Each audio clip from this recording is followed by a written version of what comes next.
Planet Dolan.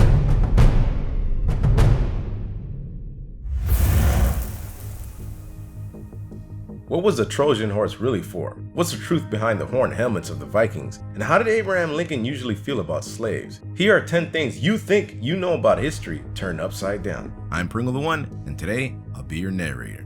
Number 10. Historians are split regarding whether or not King Arthur even existed in the first place. Most of the commonly held beliefs about his origin are probably false. Camelot, for example, never existed and was invented by a French poet. If Arthur did exist, he most likely was never a king, but rather a great military commander. Number 9. Many modern depictions of French leader Napoleon Bonaparte depict him as being unusually short, even to the point of being a dwarf. But that's a misconception. The French inch at the time was different than the English inch, so his listed measurement made it seem like he was short, when in actuality he was of average or above average height. It's kind of like how 72 centimeters is the height of a small child, but 72 inches is the height of a tall human.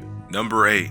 As the story goes, the Greek siege of Troy involved them crafting a giant wooden horse, presenting it as a gift, and hiding soldiers inside. That story stops being true after the part where they built the horse. The Trojan horse did exist, and it most likely was instrumental in the successful siege of Troy, but most historians agree that it wasn't used as an ambush tactic. It's more likely that it was some kind of unique battering ram, or another type of siege engine. Number 7. There's no question that Marie Antoinette exemplified everything wrong with an elite ruling class that looked down on the common people. But her most famous line, "Let them eat cake," supposedly uttered in response to the French people's demand for basic needs. There's no evidence that actually ever happened. The line is attributed to a great princess who was never named in an autobiographical work of Jean-Jacques Rousseau that is known to be largely exaggerated. Number 6. There is persistent debate about whether the American Civil War started over disagreements about slavery or other causes. The correct answer is that there were several reasons. Each southern state had a declaration of cause, listing the reasons that were succeeding. Every single one of those states spent a huge portion of the declaration, usually more than half of it, specifically talking about slavery. Some states said they wanted slavery to expand, others were worried abolition would harm their economics. Many were upset that northern slaves were harboring escaped slaves, and many were upset about the election of Abraham Lincoln, as he was suspected to have abolitionist leanings, which led us to the next myth. Number 5. In an election debate when he was running for United States Senator of Illinois, Abraham Lincoln was forced to admit that he did not actually believe that whites and black people were equal. In fact, he was very clear that he was against allowing black people to vote, become jurors, or to hold public office. He even came out specifically against interracial marriage, and that there was a physical difference between the races that would keep them from ever living in equality. Eventually, he came around to the idea of emancipation of slaves, mostly as a military tactic in the war, but initially he had a very slow rollout to the plan that would effectively extend slavery into the 20th century. Ironically, it's likely that Lincoln's assassination may have sped up the process of emancipation under his successor, Andrew Johnson. Number 4. Cleopatra is known as the last sovereign ruler of Egypt before it was fully assimilated as a province to the Roman Empire. Because of that, you might assume that Cleopatra was of Egyptian descent. She wasn't. She was born in Alexandria to parents of Greek descent. Of course, she assumed the throne after the time of Alexander the Great's conquest, so Greeks in Egypt were common at the time, but history tends to erroneously refer to her as Egyptian when she wasn't.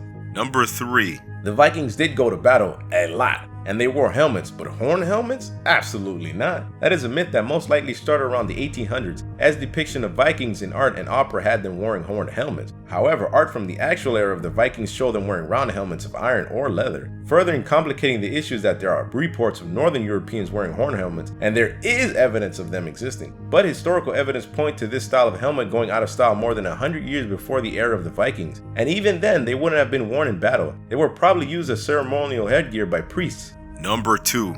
The 4th of July, the date which marks America declaring its independence from British rule, is an important date, but not for the reasons you might think. It was July 2nd at the Second Continental Congress in Philadelphia that representatives from the colonies voted in favor of independence. Several members of delegation considered July 2nd to be America's true day of liberation. On July 3rd, the delegates reviewed the draft of the declaration. It was officially adopted on July 4th, but nobody actually signed it until a month later on the 2nd of August. Number 1.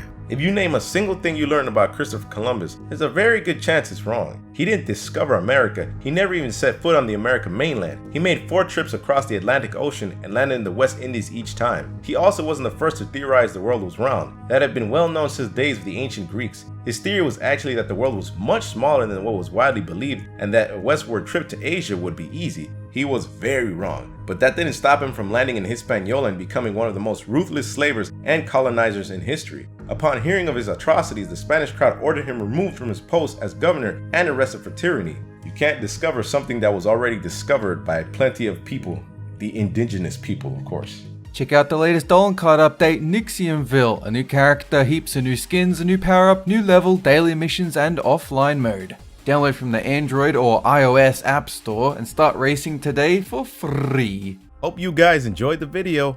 Peace.